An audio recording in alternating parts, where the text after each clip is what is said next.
And welcome back to my channel. It's been a busy day today. I've attended loads of meetings in the morning. I was at an OCD lived experience meeting in the morning where we're trying to put together a video raising awareness of OCD to be presented to health professionals, and I contributed my experience. It was all recorded at a previous meeting, so we just spent the meeting kind of reviewing it, which was interesting. And then after that I attended the Autism Planning Board, which I attend every so often. I think each area has an Autism Planning Board, and I've been attending the one in my area now for many years. So I attended that afterwards, so it's quite a long amount of time, meeting back to back, two meetings back to back. And that was an interesting discussion, particularly on the cost of living crisis. Someone came in from the Citizens Advice Bureau to talk about the cost of living crisis and how disabled people can get, monetary help, financial help, or to take into account their disability needs. Because obviously, if you're disabled and you're, say, stuck at home a lot of the time, you might be using up more energy, or if, like me, you've got OCD, you might be washing more, which obviously you can't turn off your OCD just because of the cost of living crisis. So you might be spending more on water, or you might need to use certain things. Obviously my special interest is cooking, so obviously I spend a lot more time in the kitchen. Obviously that uses energy, using the oven and stuff, but that's really important for my mental health. And things like that. And also I have the computer on a lot because that's my lifeline. So there are costs associated with having disabilities. So that was an informative talk, because she gave lots of information about ways in which you can get help, although it was so much to take in, and I did ask them to email it to me because I can't remember what she said, and I'm not great at taking notes during meetings, so hopefully they will do as I asked, to send the information. So that's what I did this morning.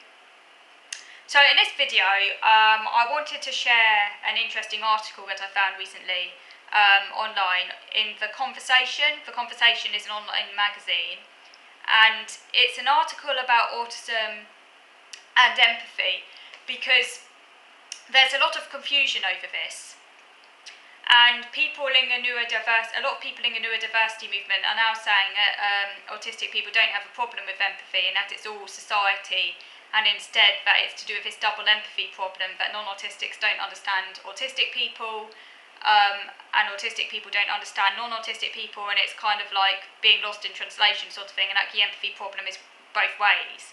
And that's what people in the neurodiversity movement are claiming, that it's not like an original innate deficit within autistic people. That's what they're saying.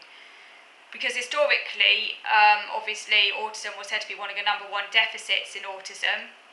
Lorna Wing herself said that back in the day, and I think many scientists still say it, by the way, particularly those who haven't been influenced by the neurodiversity movement. I know Rita Frith says it a lot as well, that is one of the original cognitive deficits in autism. So what's my view? Well, my view as an autistic person is that I do think that autistic people struggle with empathy, but not in a way that is often misconstrued, if you like, because the layman's understanding of empathy is actually different to the psychologist's understanding of empathy, and I think this is where sort of lines get crossed and people get confused. People think that if you say someone struggles with empathy, that they're a bad person, that they don't have morals, that they don't care, that they're basically sadistic and out to hurt people. That's completely wrong. That is not what struggling with empathy actually means. They're confusing empathy with sympathy, and they're also confusing empathy. They're putting empathy on the same continuum as sadism, which is a completely different thing. They're confusing a whole set of different psychological categories. It's a category mistake. In my understanding, sympathy is where, so say for the sake of argument, someone is suffering or in pain. Sympathy is like a kind of feeling pity for them, where you get like a kind of instinctive kind of sense of being upset that someone's in pain, that this isn't right, that you feel upset, that you feel repulsed, that you feel uncomfortable, okay? Autistic people, most autistic people, because there will be exceptions, most autistic people do have sympathy, and sometimes a lot of sympathy, sometimes to the point of actually finding it so repulsive and uncomfortable that they literally need to run away from the situation. Other people can again see that as them not caring, when in actual fact it's because they're so overwhelmed, so if you like, made uncomfortable by the person suffering, that they just cannot cope. because they're overwhelmed by it, like emotionally. It's not the case, by the way, that autistics lack emotions. I think that's where the misunderstanding with empathy comes from. People confuse it with not having feelings or whatever, and again, that's different. You can struggle with empathy and still have feelings, basically. Empathy is a different skill set. Sympathy generates feelings, but it's what you do with those feelings that is the next step up the ladder. And empathy is knowing how to respond. It's knowing what to do with those feelings. It's knowing how to read the situation and how to respond appropriately. That is empathy, because empathy is kind of, if you think about it, sympathy is kind of quite an egotistical reaction. Like, it's all about you. You feel uncomfortable. You want to escape because you can't deal with the situation. So the fact that someone's in pain or in suffering is not nice. You don't like it. You care for them. You feel for them. But it makes you feel really uncomfortable. Like, you can't deal with it, because it makes you feel so sad or so upset. You can't deal with it. Or what some autistic people do, and I know I do this myself, because the feeling is so uncomfortable, is I shut down emotionally. I go into shutdown mode, which of course can then make me look very cold and uncaring, when it's actually the complete opposite. It's actually a defence mechanism. I go into shutdown mode where I literally cut off all my emotions, because I can't deal with it, because it's too painful. That's actually because I care too much, by the way.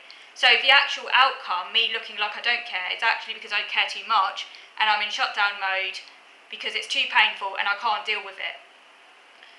But that's because I have quite a lot of sympathy. Sympathy is an autonomic nervous system response to something that you can't deal with. That's sympathy. Now, it is also true, by the way, that sympathy can also be defective in some autistic people, particularly those who are more severely affected. Not because they don't care, but because they literally have no concept or feelings, so they are not turned on in the same way. And I know for me that when I was younger, when I was a child, I don't think I had as much sympathy as what I have now. And again, it isn't because I'm a bad person. I'm not sadistic, I'm not horrible, I don't want to hurt people. It's simply because when I was a lot younger, I didn't have any idea, I had no concept that other people have feelings. I didn't even know feelings was a thing. Like, I didn't understand feelings. I didn't know people had feelings. I basically didn't understand that other people were separate to me. So if I didn't feel something and someone else was feeling something, to me it didn't make sense because I wasn't feeling it. So of course I can't feel something that I'm not experiencing myself.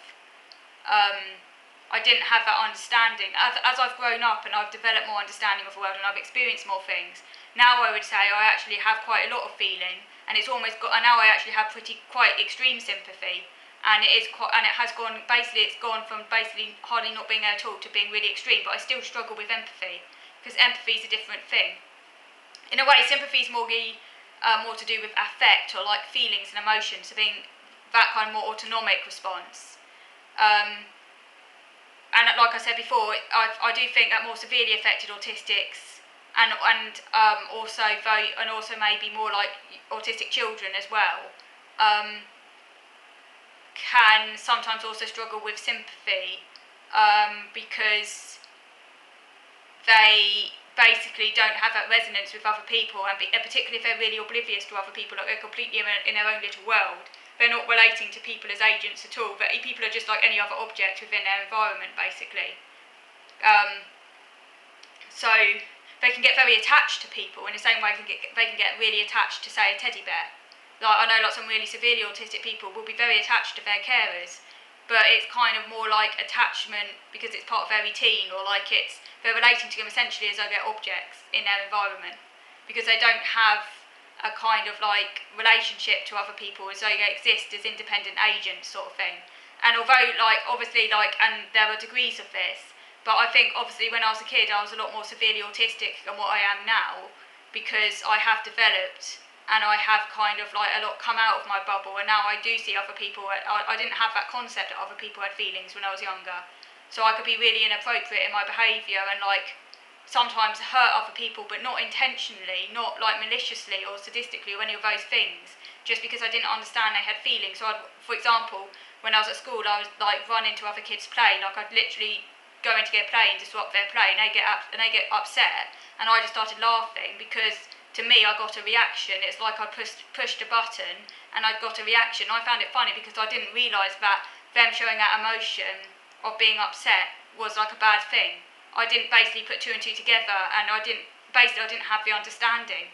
So it wasn't that I was being hurtful deliberately, and it wasn't that I was being malicious in like a horrible way. It was just that I literally had no understanding, and some autistic people never develop out of that stage. I have. I've developed a lot, and now I'm really almost like extremely aware of other people, and I try really, really hard not to upset other people and stuff, although because I still struggle with empathy, I don't always get it right. But I have, basically what's happened is I've developed a lot of sympathy, which I didn't have when I was younger, because that part of my development clicked on sometime in my teens. It almost switched to the other extreme. Okay, I'm going to move over to video number 2 now, because I'm carrying on talking about autism and empathy, and this is a really big topic, by the way, but I just say that I do disagree with the whole idea that this isn't a problem for autistic people. For some, I do think it is part of the original deficit, and I agree with Uta Frith and other psychiatrists and psychologists who basically say it's all to do with the fact that autistics are locked into themselves to varying extents.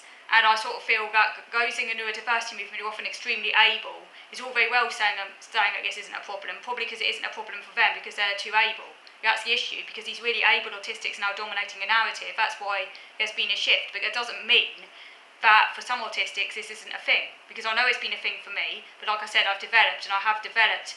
By the way, even with empathy, I have a lot more empathy than I had when I was younger, by the way. Even that's developed as well, but I'd say sympathy has developed for most. I would say I'm now an extremely sympathetic person in a way I used not to be, because that part of my development has clicked on sometime in my teens. But it was slow coming on board, basically. Okay, so moving over to video number 2 now to carry on talking about autism and empathy and the misunderstandings about it. So moving over to video number 2.